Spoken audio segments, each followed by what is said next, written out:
જય માતાજી મિત્રો, હું છું વિજયભાઈ ગઢવી, લોક સાહિત્યકાર ગીર સોમનાથ, અને મારા વિડીયોના માધ્યમથી બધા મિત્રોનું હાર્દિક સ્વાગત છે. અને જેટલા લોકો નવા છે ખાસ કરીને મારી યુટ્યુબ ચેનલ ઉપર સબસ્ક્રાઈબ કરી દેજો અને આખો વિડીયો સાંભળજો, તમને મજા આવશે.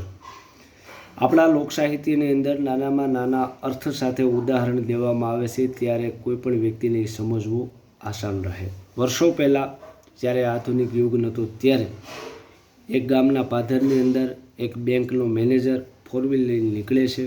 એમને ખૂબ તરસ લાગી હોય, ગાડી રોકે છે. એ ગામડાના ઝાપાની અંદર એક પ્રજાપતિનો દીકરો, જ્યાં પ્રેમાળ, હેતાળ અને લાગણીશીલ ખોરડું, અને એ વ્યક્તિ સાંકડો આંકે છે અને માટીના વાસણ તૈયાર કરે છે. ત્યારે એ વ્યક્તિ ફોર વ્હીલ ત્યાં રોકે છે અને પ્રજાપતિના દીકરાને કહે છે કે મને ખૂબ તરસ લાગી. અને ત્યારે એક કુંભારનો દીકરો એમ કહે છે કે ભાઈ, સામો લીમડો છે, શીતળતા છે, શાંતિ છે, તું તારે જેટલું પાણી પીવું એટલું પી લે.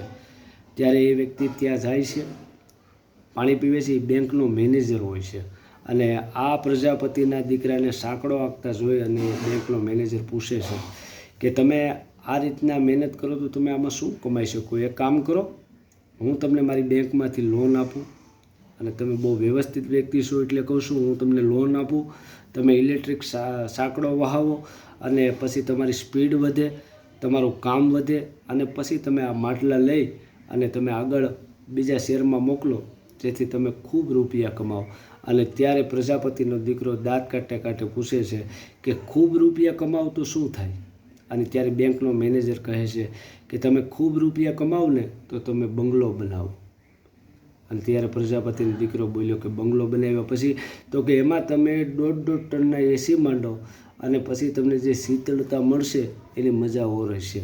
અને ત્યારે પ્રજાપતિનો દીકરો, કુંભારનો દીકરો દાંત કાઢતે કાઢતે બોલ્યો કે ભાઈ, આ લીમડો છે ને એ મારી માટે શીતળતા છે, આ કુદરતની શાંતિ છે ને એ મારી માટે 1.5 ટનના એસી છે, અને અટાળે હું અહીંયા બેઠો બેઠો મોજ જ કરું છું, તો મારે એ બંગલાની મોજ લેવા ખાतिर મારે એટલું બધું દોડવું, એની કરતાં મને આમાં મજા છે.